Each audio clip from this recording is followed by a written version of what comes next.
Hello, hello, hello. I am Dr. Veirdre Jackson, CEO and creative behind Living Strong Consulting, and welcome to the flip side of adversity.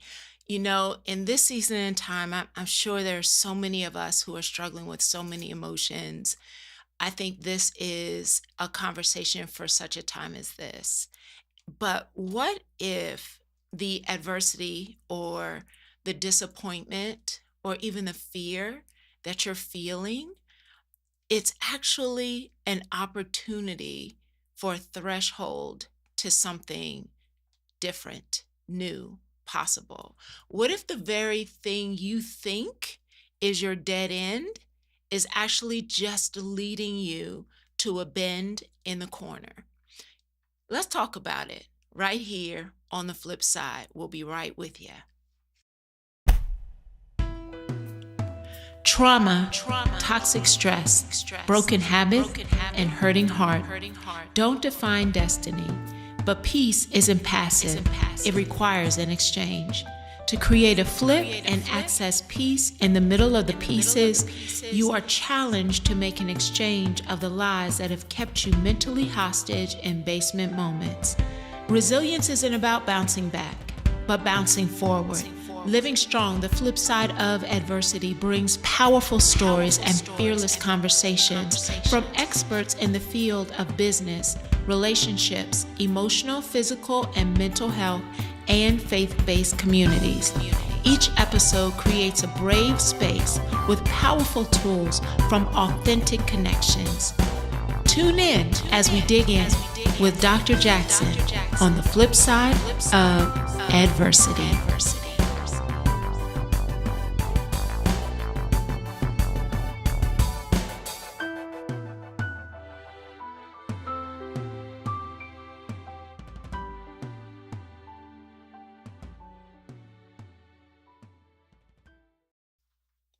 Welcome back to our conversation when you are able to turn pain into purpose. I'm excited to be able to have an expert in the room in this conversation. So first, if by chance you've been living under a rock in the Philadelphia area and you don't know who this amazing woman is, let me clue you in. So we have Sarah Ashley Andrews with us. She is a licensed professional counselor and founder of Dare to Hope, a nonprofit dedicated to suicide prevention among youth and young adults. And she's educated nearly 8,500 people in suicide awareness. And following the loss of her close friend, she has actually increased access to mental health supports by launching the first Philadelphia mobile therapy unit. And it is specifically there to serve underserved communities. She's also the founder of Simple Minds LLC, a private practice that focuses on accessible mental wellness for Black and Brown communities. And she is a published author and co-host of her own podcast, Black in Therapy. And she works to normalize this conversation around mental wellness in the Black community.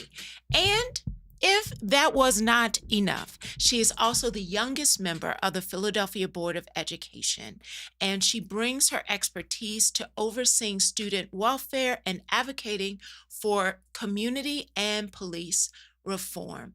Welcome to the flip side of adversity. Thank you for having me. Oh, I am so excited about this conversation. I feel like I run into people so often who have been through something and then get stuck there.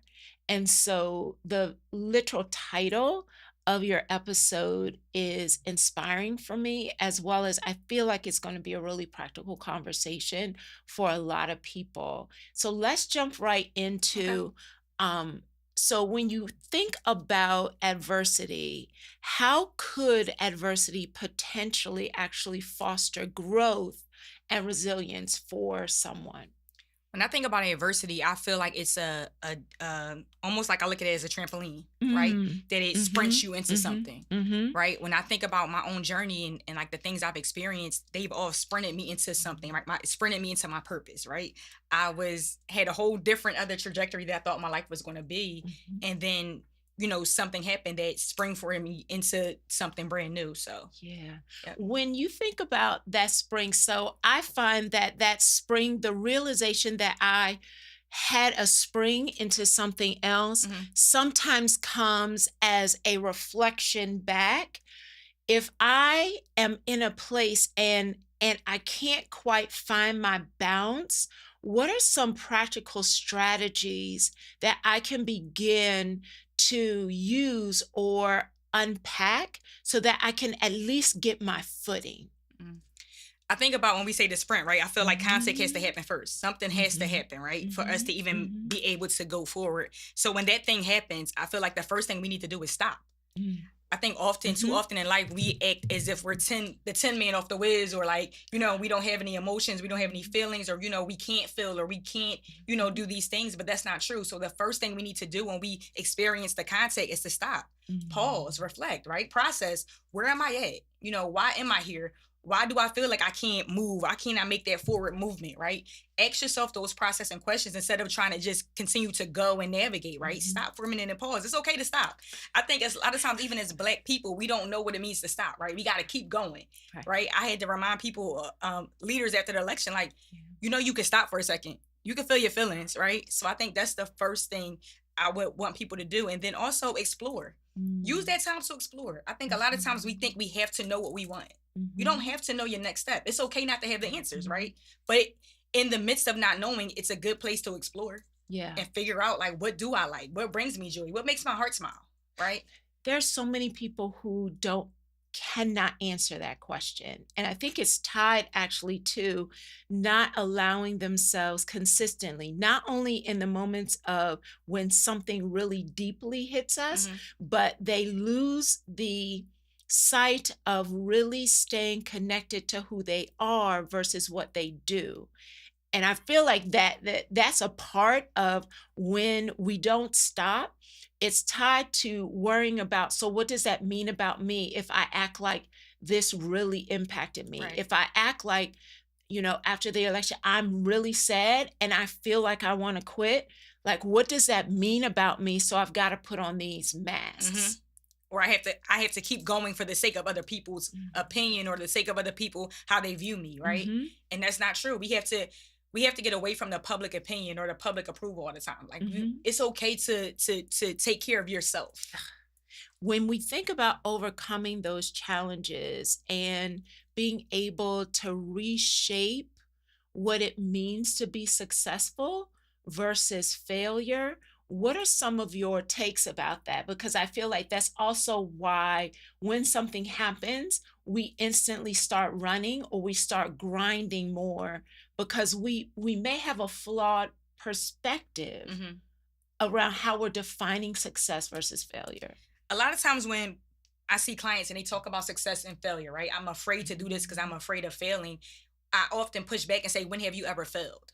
Right? When Mhm. have you ever failed? And I know maybe ideas don't go the way we want to, or maybe things we do feel like we failed, but then I also push back and again and say, well, what did you learn? Right? There's Mhm. always a lesson in everything, right? And so what can you take from that learned lesson in the failure that you feel like you've experienced, and how can we turn this around? Right? Yeah. How can we use this to empower us for the next step? Yeah. And you think about success, a lot of people don't even know what success looks like, right? Is it having enough money in the bank? Is it being able to take care of your family, or is it peace? Right? I had a conversation with somebody today, and it was like, you know, is it salary or is it peace? Which one matters more, right? Mhm. So people have to reflect and ask themselves, what does success look like? Do you Mhm. want to be able to move how you want to move? I was in grad school, and one of my professors told me, he said, I want y'all to live a life without ceilings or walls, Yes. right? That can Yes. look like anything, right? Right. But when I picture that in my mind, I want to be able to do certain things. I want to be able to go certain places. I want to, you know, but that's my definition of success, right? Mhm. He says ceilings, no walls. I want that, but what does that look like for me? And I Right. think we have to define success for ourselves too, and not look at other people's success and want to grab hold of that, right? What does success look like for you? Yes. You know? When you literally walked right into what my mind's picture kept saying, if we're so focused on somebody else's filtered story, I can't even actually begin to define my own story Right. and recognize success when it shows up, because I'm constantly looking at Searching something for something. for Right. something else Yep. that wasn't even a part of my intended Exactly. journey. And I know that we have um, a common a faith in common, in that I strongly believe that I can't miss my purpose or success opportunities, because what's for me is for me. Hmm. And when we are so focused on trying to catch an illusion, it becomes exhausting. Right.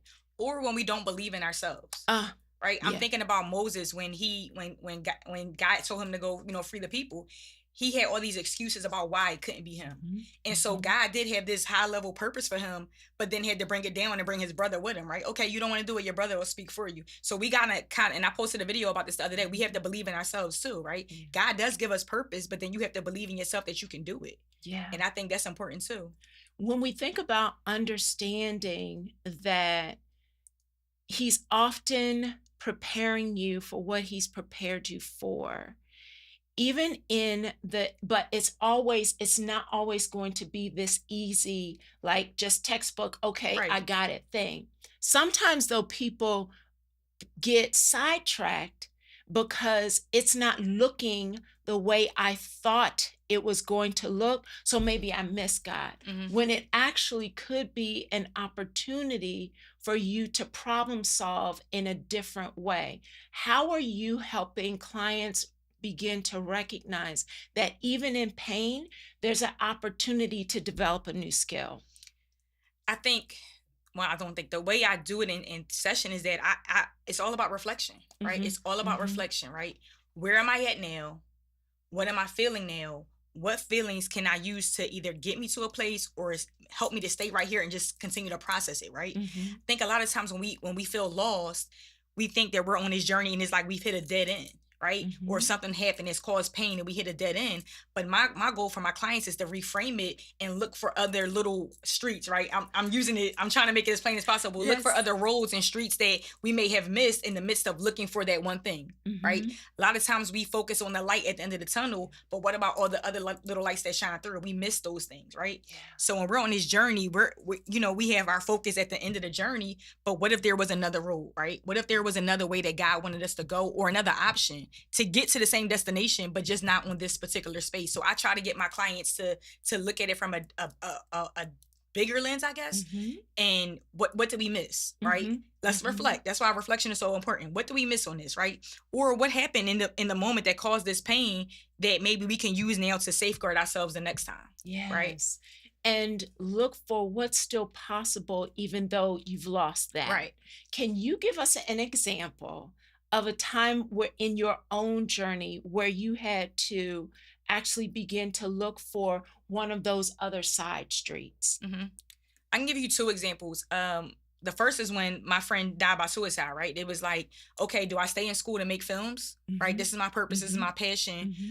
Do I follow God because I had to call to be a preacher over my life, or do I do this mental health work, which I feel like is a bigger calling to me, right? Hmm. Yes, this is a love. Making films is a love. I love films. I love, documentaries. I love knowing the story, but what's bigger for me, right? And so I had to think about, is it about me, or is Hmm. it about my calling and the purpose that I have over my life, right? So that was one decision I had to make. And then, sitting on a school board, last May, there was a election, and the election didn't go, as planned. Hmm. And then in my mind, I have options, right? Do I resign? Do I go back to school? Do I stay here and see it through, because we have students that depend on us and we care for? And those were two examples that I have that we had to sometimes pivot. Like, we have to Yeah. pivot. I hope I answered that right. You did. And you actually had me think of, because I often am training educators. And what I found is in this season in time, especially post pandemic, like change is you can't even say it's like, like the thing you can count on. It is It's constant. coming, yeah. And when we as adults begin to truly recognize how to navigate change, how to course correct, we have an opportunity to create a blueprint for the young people who are watching Mm-hmm. us. But when we don't, how are you seeing that impact young people? Young people always say that we're the example, right? Mhm. We ought to be the example. We ought to be the, the thing that they can follow, right? The mirror that they can see themselves in. So I think when we don't show resiliency, when we don't show that, change is okay and you have to pivot and you have to, reroute sometimes. And like today on my way here, right? Yes. I had to reroute, right? Yes. And it set me back a little bit, but I still got here. Right. And I think that's the lesson we tell people, right? There are going to be setbacks. There are going to be times when time is added or you have to turn around or you have to do something differently, but that's okay. I don't want people to get stuck in the reset or the reroute, right? I don't want people to get frustrated because I was frustrated. I call a kid and I'm like, she's like, take a breath. We get frustrated in the pivot, right? We get frustrated in change, but I think it's important to show resiliency in the change, right? I think it's important to show that we can still get to the destination or we can still do what we're supposed to be doing in life, even if something happens that causes us to pivot or something happens that makes us have to change routes, right? Yes. Because I look at it like if I would have quit, what would the students have thought? Like, oh, that's you give up when something doesn't go your way? Right. That's not true. We don't give up, right? Things won't always go our way, but how do we continue to maneuver? And when you said I had to course correct, but I still got there, Mm-hmm. that went straight to my soul because I feel like when we are caught as so committed to the thing we thought we were going to have and it doesn't happen, Mm-hmm. we stop when it's actually an opportunity for us to course correct because we can still get there. Right. Because in my mind, I start thinking all the thoughts. I should have just did it virtually. I did it. Like all these things. Like, and I think a lot of times we'll allow our negative thoughts. As Black people, we already have automatic negative thinking, right? And so it's like we allow that one negative thought to come in. And just like ants in the house, when you see one ant, you see 10 ants, right? And that's how it is with our negative thoughts. When we think one negative thought is like all of these negative thoughts come in. Mhm. So it's important that even in those moments, right, where I have to reroute. Yeah. In that moment right there, that's when we stop and process. Take some deep breaths, right? Figure out what it is that we have to do instead of allowing the negative thoughts to get in, right? Because we can put energy into the negativity or we can put energy into figuring out the solution. Yes. And how often do we not give ourselves grace Right. or empathy? How can that also be cultivated in this process? I think for me, I challenge my clients. Okay. When they experience things, right? Because again, that's that 10-man mentality. They just think that they're supposed to, why am I still crying? Because you're grieving. You're going to grieve. That's grief. It's going to happen. It's going to be random and it's going to happen. Give yourself grace. Why am I so frustrated? You lost your job. Yeah. It's okay. Yeah. Give yourself grace to feel your feelings. I just think that we've been so accustomed, and it could be because we've been taught to suppress our emotions as, be quiet if I give you something to cry for, Yes. or what you're crying for, like all the I thought things, that was right? only my generation.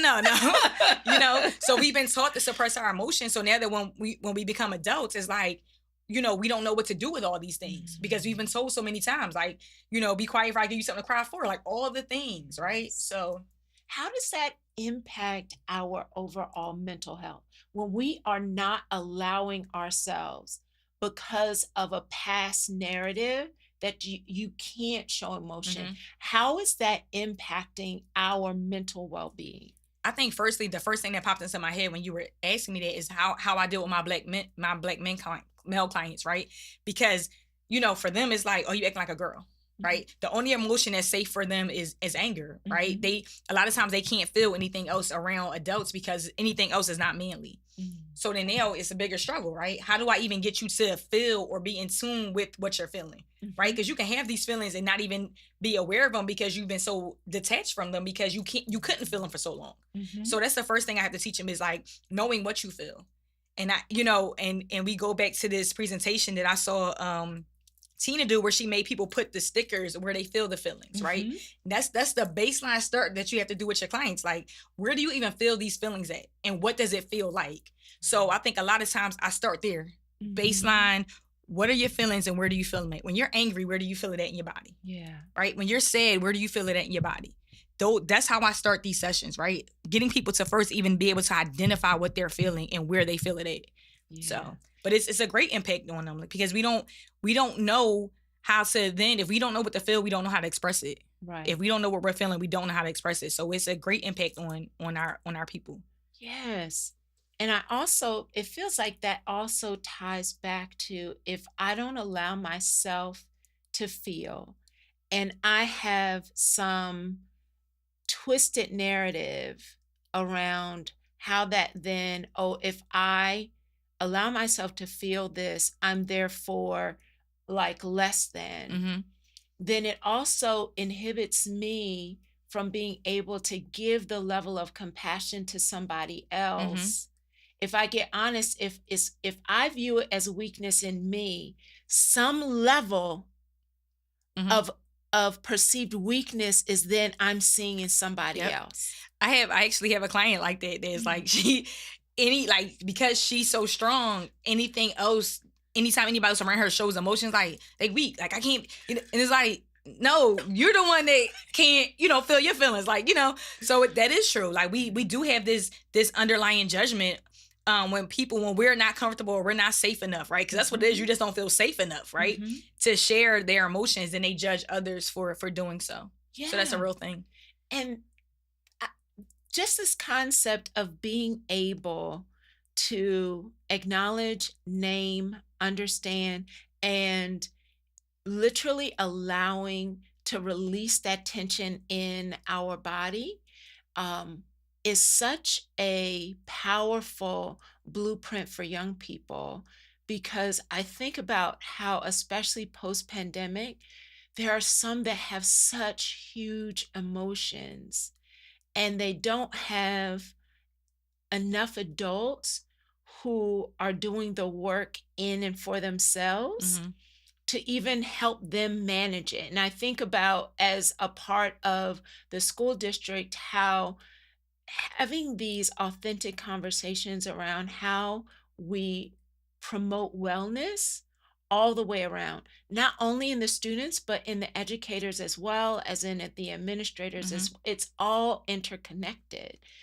These big emotions, what how are you seeing them play a bigger role in behavior, in programming? What are you seeing? First, I want to shout out the generation because they are very vocal Mhm. about their mental health, about boundaries, about all of the things, right? They are very vocal, more vocal than I think any generation has ever been. Agreed. Um, it could be social media, it could be the TikTok, all those things, but it's like becoming more common now to Mhm. talk about it, more normal, right? To Mhm. talk about it. And we do see it. We do see it in behavior, right? But I think now that there is a different understanding where it's not just how can we discipline them, right? That's not our Mhm. first goal. Like our first goal Mhm. isn't to discipline. How can we, cater to the whole child? What Mhm. does this whole student look like, right? This behavior is one part of them, but what else is going on, right? And I think even with our dope teams on the district that are just Yeah. more in tune with what the students need, right? There's Mhm. there's a there's a sense of what do they need, right? Yeah. Versus what we want, whatever our adult outcomes, but no, what do these children need? And I think we're headed in the right direction with that. We have this program, cool, that any student in the school district of Philadelphia can access a therapist, a licensed therapist for free, confidentially, right? They can Oh, just log on and do that. And I think, things like that, we're headed in the right direction. So especially as you share a generation who will prioritize their health, their hmm mental as well as physical health. for sure. So being able to have equitable access, which you've also hmm created with your mobile therapy unit. Yep. Can you tell us about that? So I had this, like, I don't want to call it a vision, but a desire Mhm. to create, to have a mobile therapy unit where we could show up and provide therapy or provide the word is escaping me right now, but when you assess people, assessments and Yes. all the things like that, Mhm. I wanted to be able to provide that. And I would, you think small, right? Thinking small, like I'll go get a little truck and we'll try to figure out what we're going to do with it. But then God was like, nope, I got you, right? This is what you want, I'm gonna provide for you. And then somebody called and gave us the money for it, Wow. and we designed this truck. from scratch. Mhm. This Ram ProMaster, and it was empty, and we turned it into an office. It looks like a real therapy office. And when the weather breaks again for the spring, we're going to Yeah. go out and do a lot of things in the community and have like community days where people can come and get the resources that they need. It's our job to bring it to the people. I Right. always believe that if you bring it to the people, they'll access it. If Right. you don't bring it to them, they won't know how to do it. Right. Even with navigating insurance, that's something that I want to always tell people. How do I even begin to get therapy, right? What are the other resources out here? Because people give grants for therapy sessions. So, providing those resources to people. And so many people do not realize that. I have clients who I have referred, and I said, okay, this is something that you actually need to sit with a therapist about. Mhm. And immediately the response is, well, I can't afford it. I don't know who to go to. And so you're sharing that there's actually resources that people can begin Mhm. to research, identify, to be able to get the For help sure. that's available For to them. sure.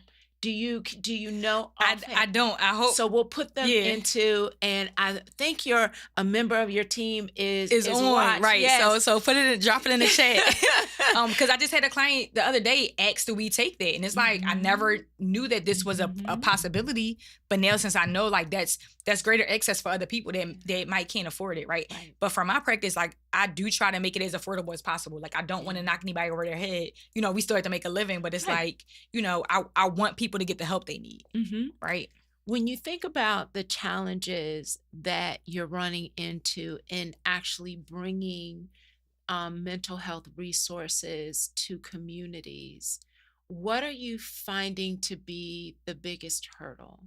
I think we can start with history. It was Okay. never created for us, right? Mm. This was something created for white men, right? So it Mhm. was never created for the black and brown people. So that's the first thing. Like, how do we even get through that barrier of Mhm. It's not for you. You Mhm. struggle because this is not for you. This is for Mhm. us up here." So that's the first barrier. I think insurance is a barrier because a lot of licensed therapists don't take Medicaid, right? And so it's like now I might have to go to a mental health clinic where I'm not no knocks or anything like that, but maybe I don't feel as comfortable, right? Mhm. Um, Mhm. Getting through like family that may not understand why, right? Why are you even going to therapy? Why are you in there telling our business? Like all those things, right? That's another conversation we have to have.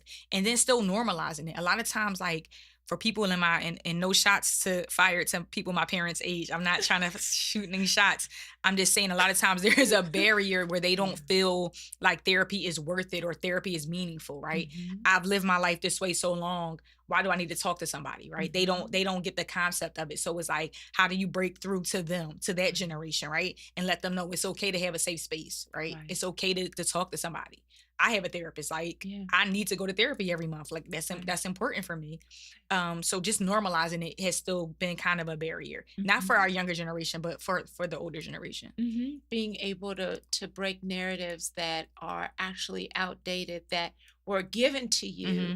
And if you break that narrative, there's an opportunity for you to keep living regardless of what age you are, Hmm. you can live the rest of your time healthier, freer, more Hmm. focused, and even more alive in some ways. Exactly. I think about like the first time I went to therapy with Dr. Scott, is like therapy saved my life. Like I wasn't Mhm. suicidal, but it gave me, it reframed how I look at my future, how I look at Mhm. myself, how I, allow other people to view me like who am I, right? It allowed Mhm. me to find that out. And so it gave me that, the Bible says he came to give you life, comma, and life more Mhm. abundantly. Like Mhm. I was able to live that abundant life after therapy because it showed me so many things, right? The roots of my issues. We got to the root of it, right? And I think that's important. And even another barrier is getting people to be honest in therapy, right? Because you're not going to heal if you're not honest. Like you know what Jay-Z said, you can't heal what you don't reveal. So we can sit in therapy for a year, and if you're not honest, we're Right. not going to make any progress. We're still stuck Yep, in the same place. exactly. I often tell clients, I think it was a young Levant, it may have been someone else, that um, we can't solve for a lie. Hmm. And if you keep putting out a lie there, we're actually continuing to stay in the same space Right. over. And then have the nerve to get frustrated and say therapy doesn't work, right? when you aren't honest, or the other thing is that it works for a little bit and you think you're cured, and then you stop coming, and it's like, now we got to go back and start from the beginning. Don't rush past that, right? Because I'm running into people more and more often where I'm having a conversation, a coaching conversation, and there are moments in time when I immediately, with my trauma trainer background, I recognize, okay, we're in a spot now where you actually need a therapist to take you to the next step. And I'll ask, have you had counseling with this? And they'll say, yes, I did. It worked for a while. And then I stopped going. Do not rush past what you just said. I want you to unpack. I think people feel better. It feels good to talk to people, right? It feels good to come in and just like, oh, I can just tell this person all my problems. We have a couple of conversations about it, right? You get some tips and some tools. I always think of it as Dora the Explorer, right? You got this book bag full of tools and you can face the world again.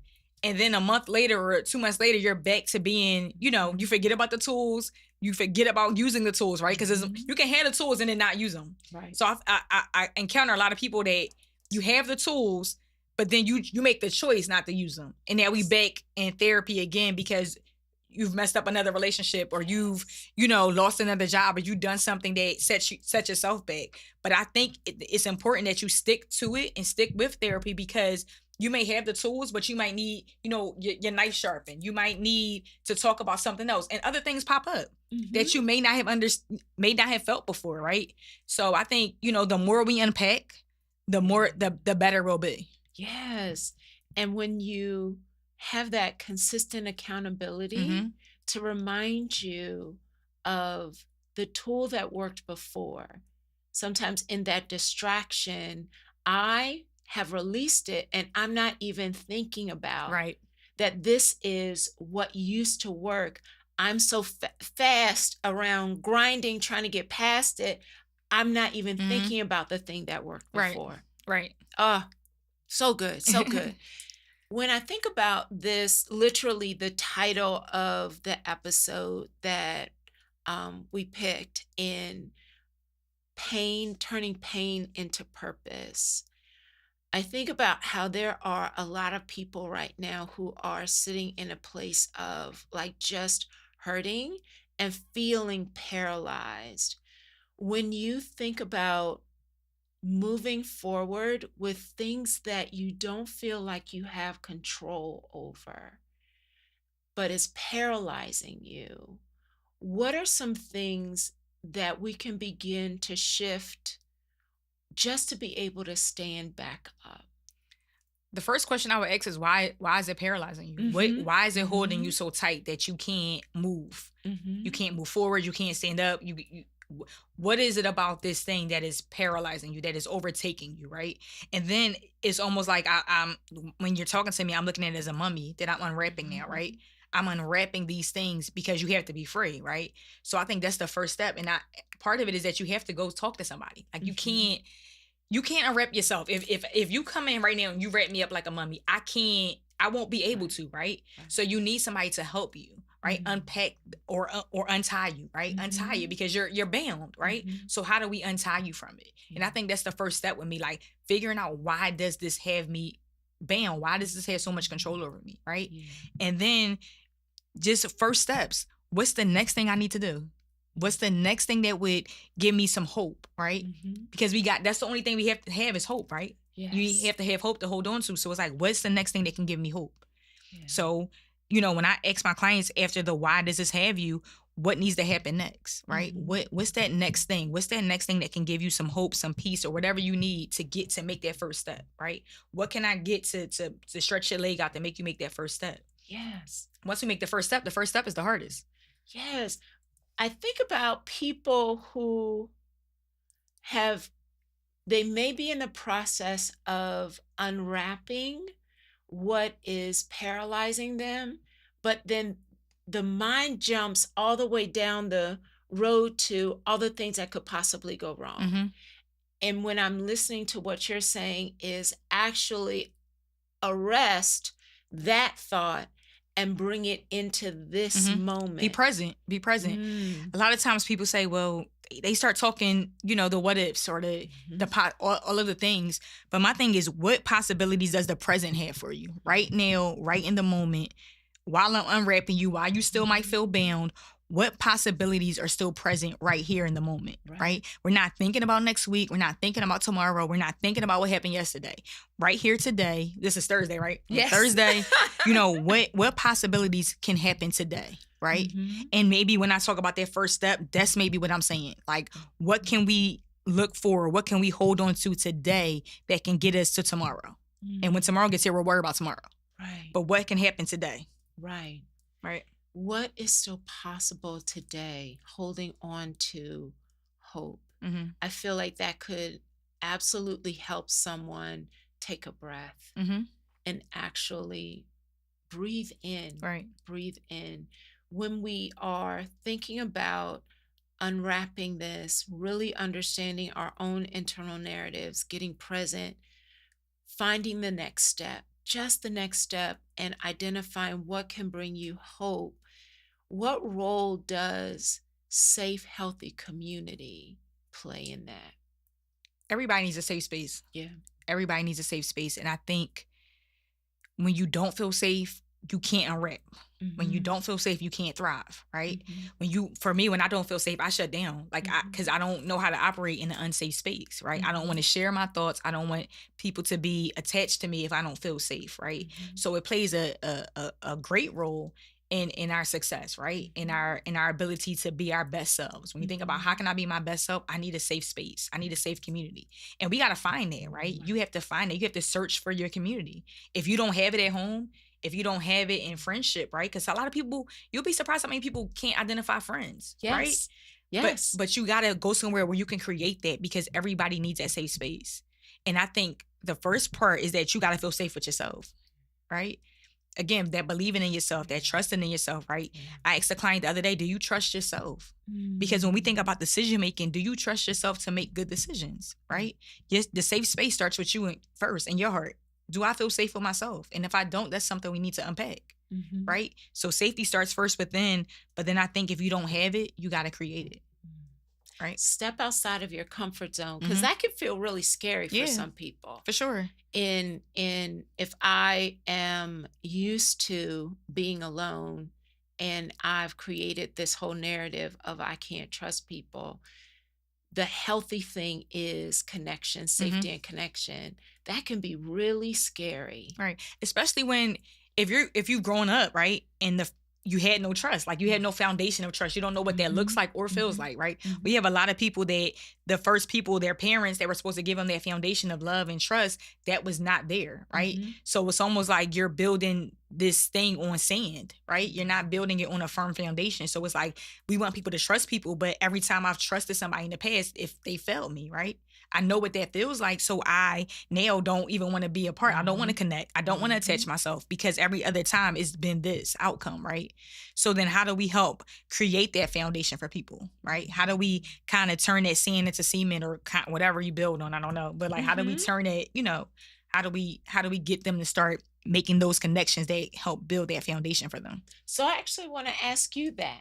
So if it is my desire to create space for people to come in and find community, what are some key things I need to begin to make sure I'm doing, or how I'm structuring that for it to be a healthy, productive, and hopeful experience? I think the first thing is to understand that it's a judgment-free zone, right? There's nothing that you come in here with that you're going to feel bad about or guilty for, right? I want you to be yourself. Be yourself. I think being open to allow people to be themselves around you. I like when I go out and people don't know I'm a preacher. Or I go out with my one friend, Josh, and, I love having my friends come and hang out with him, because it's like, be yourselves, right? And that's what people love. And then when they found out, they like, oh, it's like, yeah, but I want you to be yourself. That's how you create safe spaces. You don't judge people, right? And we judge with our eyes. We judge with our words, right? We judge with our gestures.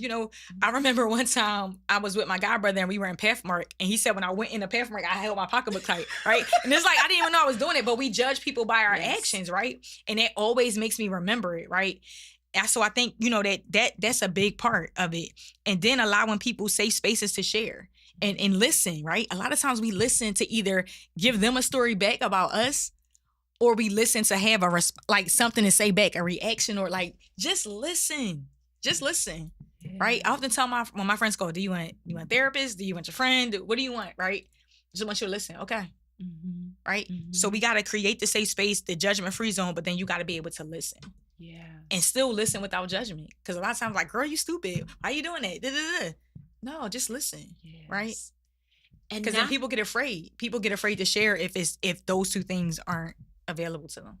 And as the listener, not be afraid of the silence, the space, the difference of opinion, mm-hmm.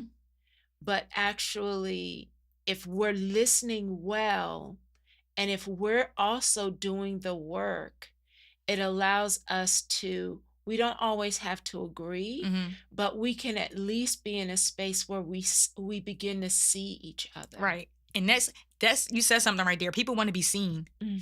And I don't mean like people want to be seen like, oh, look at my outfit. I mean, mm-hmm. people want to know that people see them, mm-hmm. right? They want to be able to know that they have connection. Mm-hmm.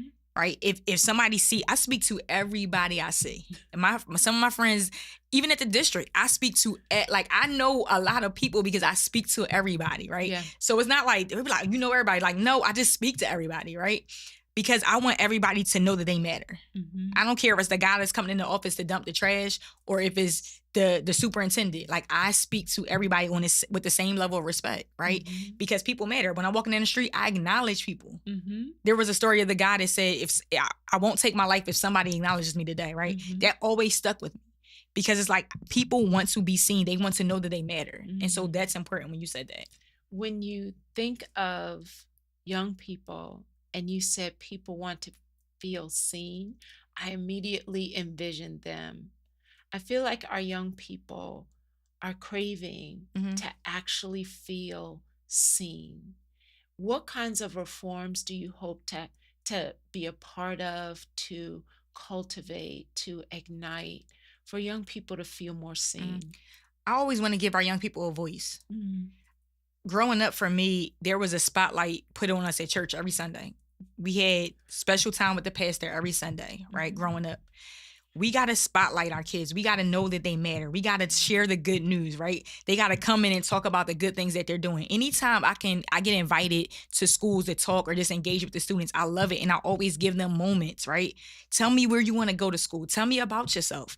The other day I went to elementary school and I was like, tell me something you want to know. This little boy told me his whole life, right? And that could be because I'm a therapist, but I always want to create space for them to have a platform where they can share, right? Where the light can be shined on them, right? So I think about, I don't necessarily know if it's a reform, but I think a culture shift where it's like, y'all, mm-hmm. this is y'all. Like, y'all have the power. You have the voice. I want to hear from you. I think adults, a lot of times, again, with our wants and our needs and what we want the outcome to be, but what about what these kids want, right? What do they need?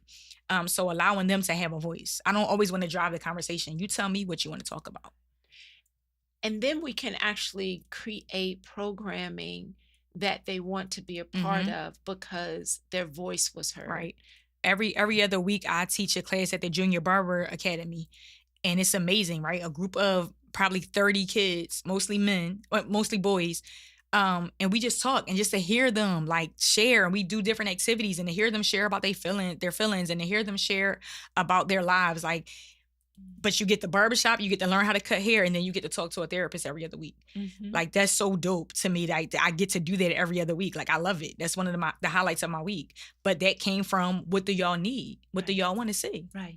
So because I think about the hair salon. Mhm. It's Yeah, and then you're the teaching them. stylist. The Yeah. stylist is one step away from Right, your therapist. Right. And then I'm teaching them also, when people are going to come in here and tell you, when you're cutting their hair, they're going to tell you about their problems, right? Yes. So I'm also teaching them, giving them the tools and the tips on how to do this when you actually start your own business, right? When you start cutting hair, what do I do if somebody comes in here and says this? What tools, what tips, how should I respond? So, But even in something just came to me, because they are able to free their mind of the clutter of the things that are potentially a toxic narrative, the stress, the thing that's getting in their way, they're flushing that out. So whatever their brain needs to begin to understand and skill from the barber, that is just a beautiful image, because oftentimes our young people are missing the opportunity to develop a skill because it's so clouded with so many other things. So you're freeing up and releasing the clutter in their mind so that they can actually focus on the skill. Yep. Yes. It's good. I'm telling you. Shout out to P. Michael. Yes. You're going to have to put a good word in for me so I can get, you need to get him get him on here. Yeah. That is amazing. So it always fascinates me how fast 55 minutes is that goes we're done by. already? Every single time. Okay. Every single time. It just amazes me. But two things. I want to give a shout out to your podcast. Tell us a little bit about the Black in Therapy podcast. So Black in Therapy podcast is myself and my friend Donna, who went to Lincoln with me. We graduated in the same cohort. We just wanted to start having conversations with people about their journeys, right? People always see the end result, or not maybe the end result, but the work in progress. But where did it start? Tell us where it started, right? How did you get here? What obstacles did you have to overcome? What were some dark moments in your life, right? So we wanted to create that platform. So we did it. We started it in the dining room of my house. We then went to another one of my good friends let us use one of his rooms as a studio, and then we're developing it now. We kind of taking a break right now, but we're going to get back into it. But we've had some amazing conversations. We interviewed the former police commissioner Outlaw, Cherry Gregg, and just local people too. Some of our professors, some of our friends have been on. We did a sisters episode with our sisters. So it's been fun. Yeah, it's been fun helping people recognize that the part of the chapter of the story you are looking at right now had a whole lot of pages right before this. And they let people know they're not alone, right? Like what you've experienced, you're not the outlier. Like people are experiencing the same thing you are, and there's still success in that, right? There's still, even the sisters episode, there's still love. Like we don't always get along, right? But there's still love. So it's and modeling how to not get along but still have relationships. Right. Yeah, love it. Yeah. When we think about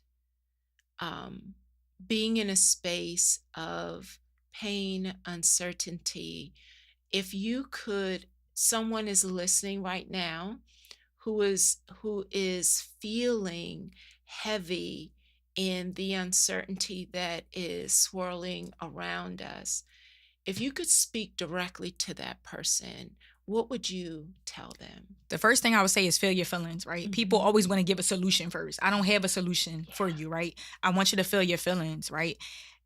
And then I want you to know that it's going to be all right. Now, a lot of things can happen between going to and all right, right? There's a journey between that, right? That you're going to have to navigate, but you are going to be okay, right? You're going to be all right.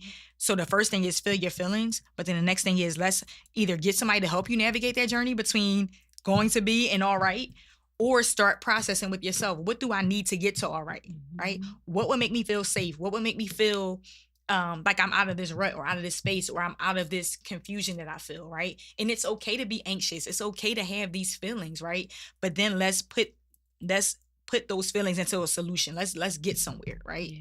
Let's start moving. I don't want people to stay stuck in it. Feel your feelings, but don't stay stuck. Yeah. Right. And it's going to be okay. But let's help you get from going to be to all right.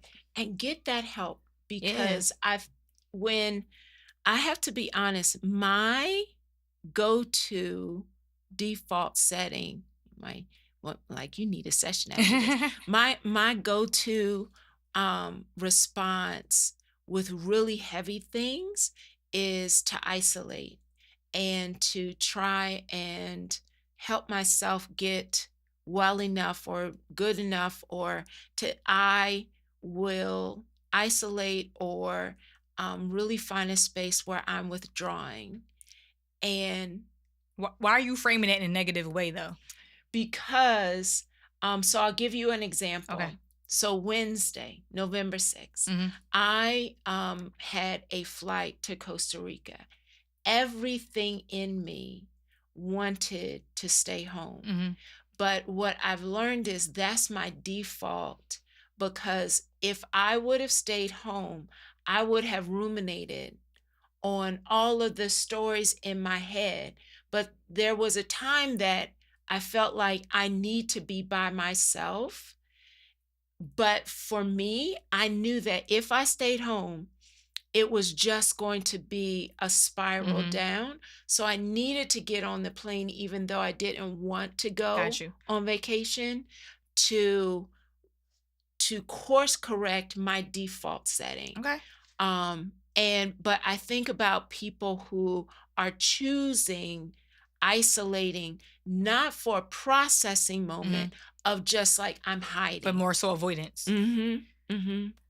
Yeah. I've been there too. Like Yeah. where it's like I just don't want to be bothered. Like I still have people I have not called back from election night. I just didn't have it in me to Yeah. talk, right? Yeah. So I did withdraw, I did isolate myself.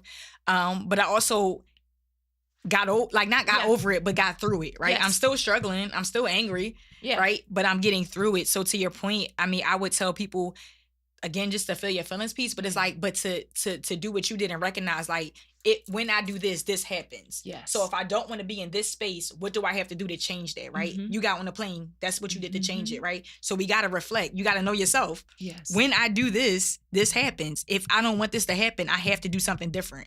And then you got to know which moment to do the different thing in. You got on the plane. That was your moment to do the different thing. Yeah. We got to understand that, right? My moment for me was a couple of the old board members wanted to go to lunch on Friday.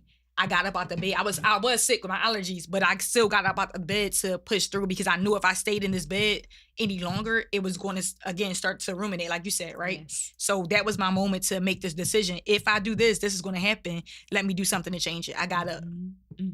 Know when to make the decision to do the different thing. Right. Because if you do it too quick, you're not going to be able to process. If you do it too long, you're going to find yourself in that rabbit hole of dark thoughts and stuff. So. Oh, I love that. Yeah. So people are like, oh, she is fire. I need to follow her. Give us all of the handles and how we can get in touch with you. On Facebook, it's simply my name, Sarah. I have two first names, y'all. So Sarah Ashley Andrews is on Facebook. I run Dare to Hope. So it's I run Dare, the number 2 Hope on Instagram. I think that's it. I mean, I have a Twitter, but I'm not on there. Oh, my website is www.simplemindslc.org. And if you want to do our Dare to Hope website, it's www.dare-2-hope.org. Wonderful. And if you didn't get all of that, they will all be in the show notes on YouTube. Absolutely. Check Sarah Ashley Andrews out. The wisdom is amazing, and I truly appreciate you. Thank you for having me. Oh, this has been powerful, and I knew it would be. I knew it would be. So, as always, we are going to continue this conversation around healing next week with another one of our experts, and she identifies as bird. Yes, I can't wait for this conversation. We are going to continue to bring down the mask so we can be our most authentic selves, but also pay attention, give ourselves permission to heal in the areas where there is pain. So, as always, same place, same time, right here next week on the flip side. We'll see you then. Trauma, toxic stress, broken habits, and hurting heart don't define destiny, but peace isn't passive. It requires an exchange.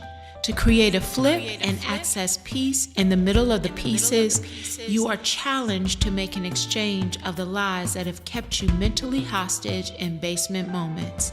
Resilience isn't about bouncing back, but bouncing forward.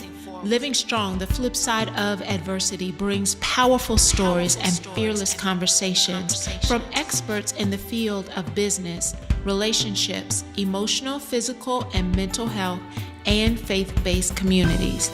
Each episode creates a brave space with powerful tools from authentic connections. Tune in as we dig in with Dr. Jackson on the flip side of adversity.